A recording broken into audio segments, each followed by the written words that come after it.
The scent of incense rises like a prayer from the new altar of the Basilica of the Dormition in Jerusalem. The solemn consecration ceremony was held last March the 21st, the feast of the transit of Saint Benedict.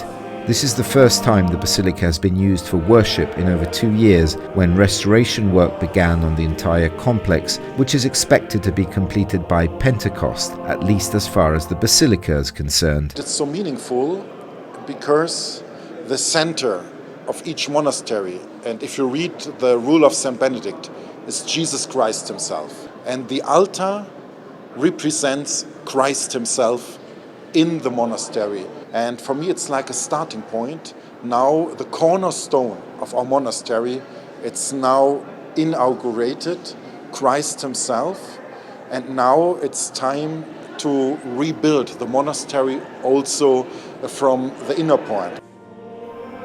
The Mass and altar consecration rite were presided over by Cardinal Ranier Maria Welki, Archbishop of Cologne and President by right of the German Holy Land Association, DVHL, which owns the complex, founded by German Emperor Wilhelm II in the late 1800s.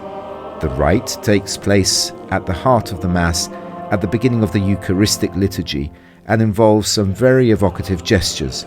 After the invocation of the saints, the Cardinal placed inside the altar, as in a tomb, some very special relics, those of 11 apostles from various parts of the world. In the Eastern churches, there's a tradition when Mary was really going to die, all the apostles came from the corner of the earth to be present. At the end, we succeeded to have 11 relics. We have 11 apostles inside the altar. Maybe it's our vocation, to fill the role of the 12th apostle.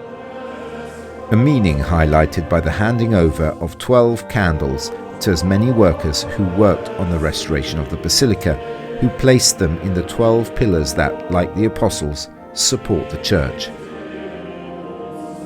The altar was closed with a mosaic panel and the altar table anointed with chrismal oil from the German diocese of Fulda, the home diocese of the new abbot, Father Nicodemus Schnabel, and the site of the tomb of St. Boniface, Apostle of Germany.